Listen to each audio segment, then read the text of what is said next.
Alright guys, today we're putting our late model top cover back together. Got all the small parts laid out, got all of our tools and lubricants we need. Should be able to also get this installed on the transmission and thus have the transmission actually done today. Weather warmed up. Basically the complete opposite of last week. It's now pushing almost 60 degrees for the rest of the week. So gonna try to get some progress going on this transmission and this truck. So first thing we're going to do with our new top plate, take our kind of gold springs that they match up with the stiffness and the coil pitch, I guess you could call it, as the old springs. And I've already lubricated my plungers. They will go on top of the springs.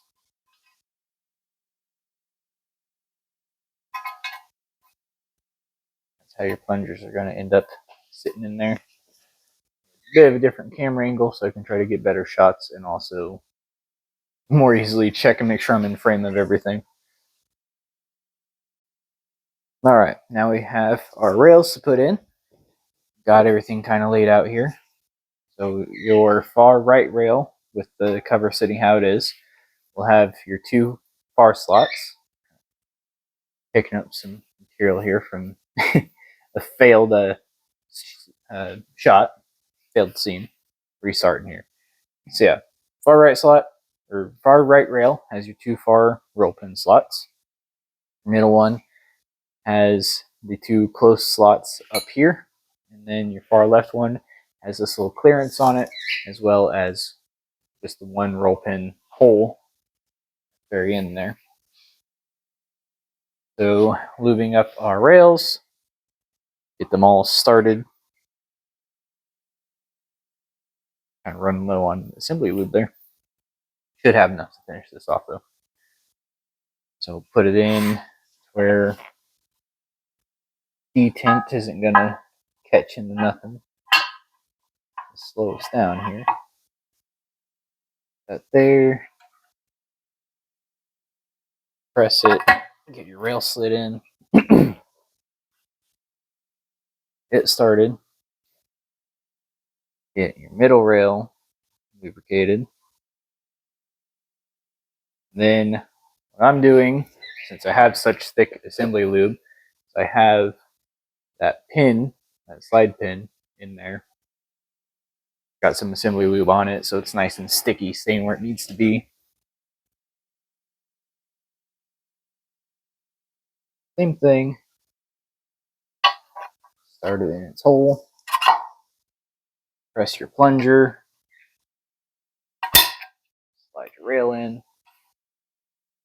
Just enough to get it started. I think I got enough excess lube on my hands here.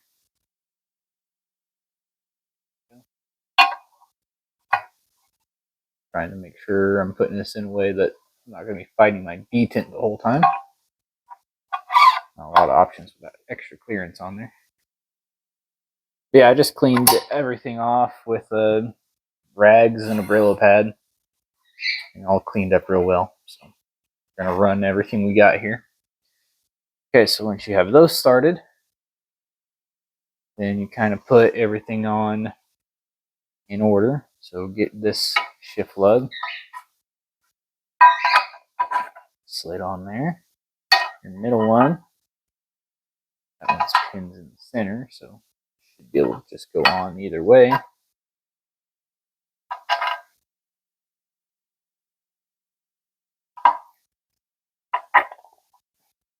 the same one that's fighting me coming apart, I'm pretty sure, if I remember right. But anyway, it's started on there. And then your fork here is also your other shift lug. Slide him on there.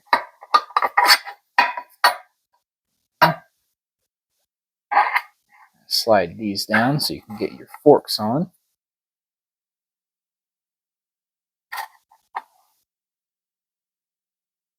Go ahead and do big fork, should be easier to get on.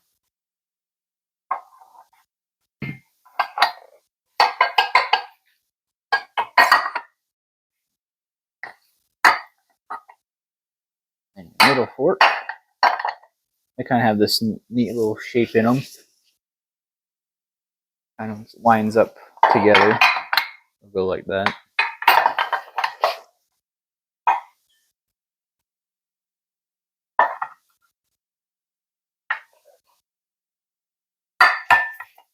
And if this slug would stop fighting me and slide down, that'd be cool. Okay. Well, that should be good enough there. Get this guy sliding down. Alright, so here's where it's going to start to get a bit tricky, as we need to get our little lugs down inside of that hole on the side here, which in the last video, this came with a plug-in already. I knocked it out because the small parts, well, obviously I need to drop these in there, and the small parts kit came with an extra one anyway, so fine there. I've misplaced one of the plugs, it would seem. There it is. Alright. So we need to get our far right rail slid all the way down and into its neutral slot. Which with everything getting on here now, we're getting a bit tight. Alright. Good. Tapped in fairly easy still. Let's use the actual punch, not a screwdriver.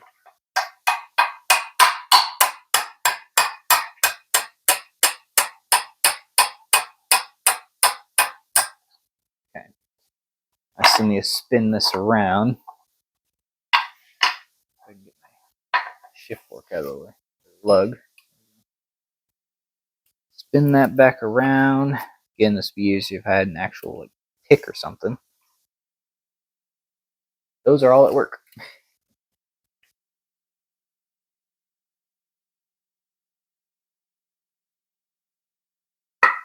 Get it.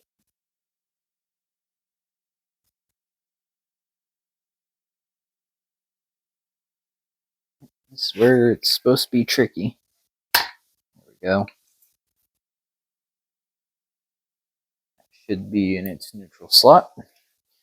There is, protruding out just a little bit there. Middle pin there. So from there, we got our lug. I'm going to adjust the camera a bit so I can make sure I'm tracking everything here. Alright, now I'm behind the camera, so we'll see how well I can work around here. But anyway, with our far right rail in neutral, now need to get the slug down in there. And we'll see if I can do something a little sketchy here, but I'm kind of fighting a burr. I don't know if the camera can see it. I'm kind of fighting a burr in that hole right there. I'm knocking out that punch, or punching out that plug that was in there. It should just drop in there, but I'm fighting that burr a little bit, so give me just a minute and we'll try to clear that up. But yeah, this lug will drop down. I want to get it set down into that little notch in that rail. Alright, well that was a bit tricky. Finally got that lug, pin, whatever, your metal mighty beam. Finally got that dropped all the way down. Kind of tricky because you have to go through this first hole, then it also has to drop through here and then down into here. I was getting it to drop through that first hole and it was getting stuck in here, and I finally got it through that hole, and then it was being tricky wanting to actually sit down into its home. But we got it. It took about 10 minutes of just essentially playing Plinko. So now our center rail, are ready for a center rail to come in. It already has its pin. Make sure it's still there for sanity's sake. Get everything to slide around for me here. I think I'm still fighting that shift lug. Also gotta be careful not to dump our metal mighty beam back out. It shouldn't, sitting like this, but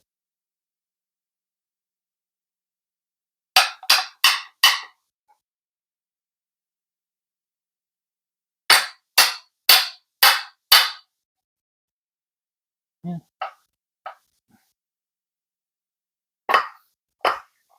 Well, that lug's moving fine. It's the actual fork I'm fighting now.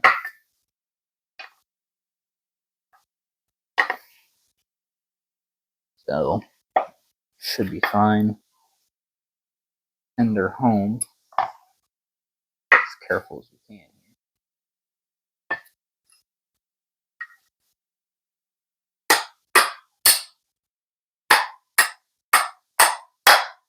Okay.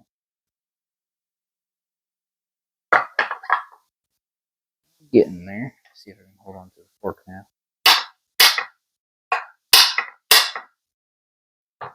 It's starting.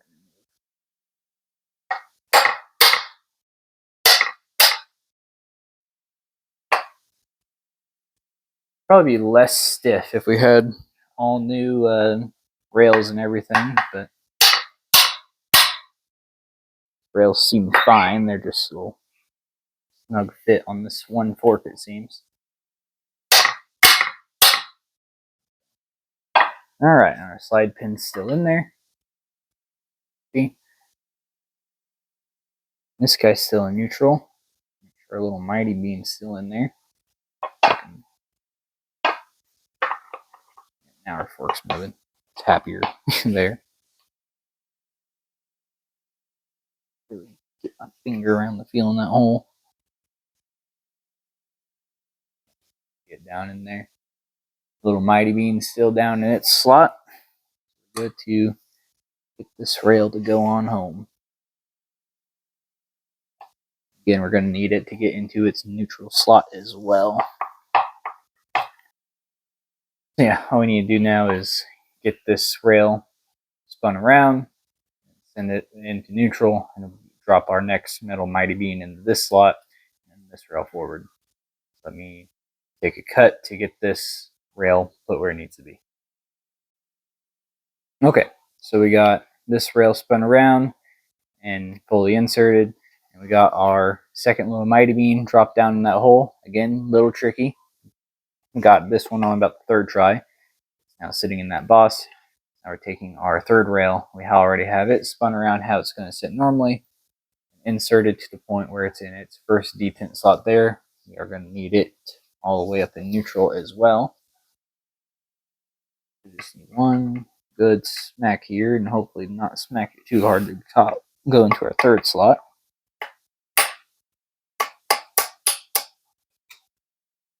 I'm not crazy. Oh, we're not even in our first slot yet. All right.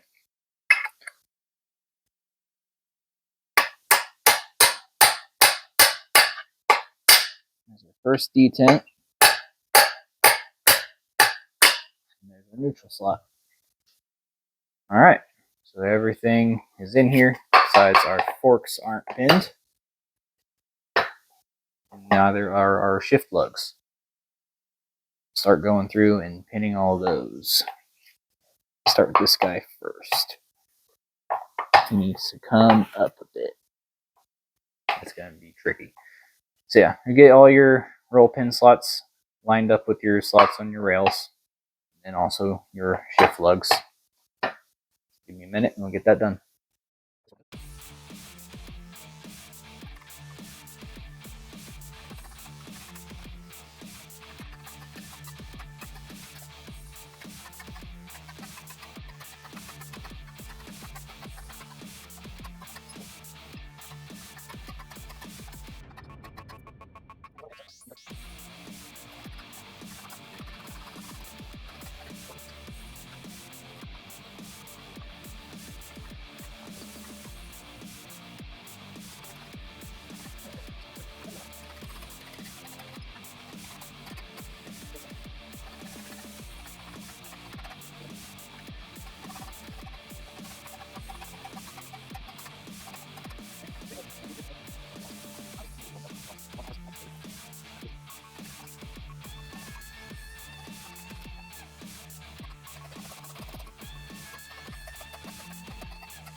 All right. Here we go. All of that is in there. Now we just have to put all of our plugs in.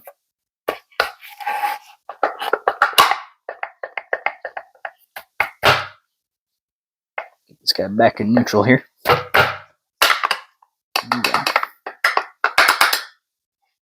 Yeah, there we go. That's what all of our shift lugs look like. So on the old one, for our fork that we replaced, there is this little like spring-loaded detent thing. Some people do swap out this lug for the late version that doesn't have the spring-loaded detent. I've seen plenty of other people saying that they just run the old one.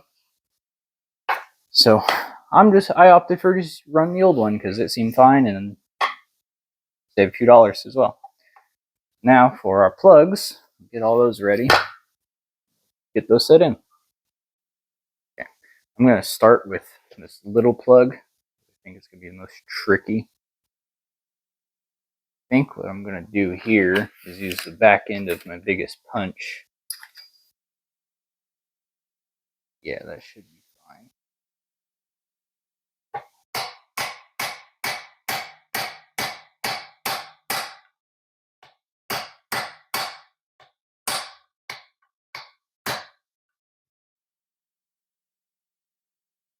Nice flush there.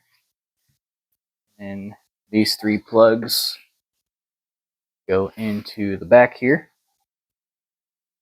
These I am going to use an actual bearing installer piece since they'll be bigger than the actual plugs.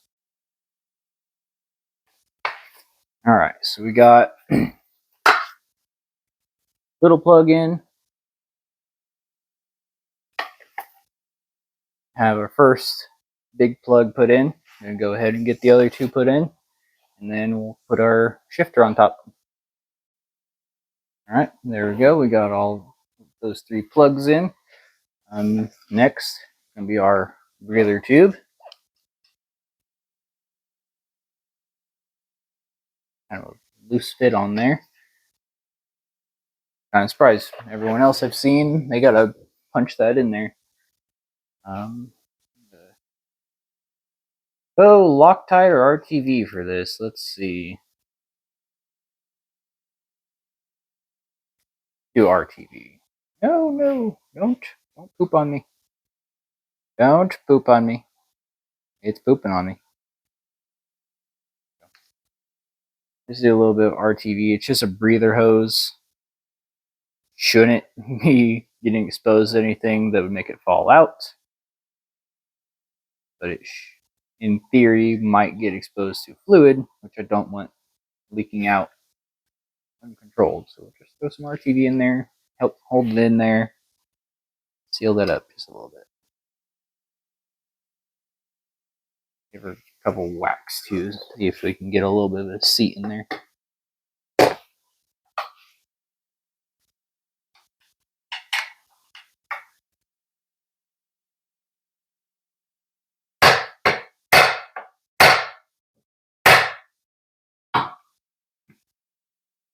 Yeah, got a little bit of a seat in there. Should be fine. All right. And then next goes our shifter. Alright, so your shifter, across the bolt, there it is.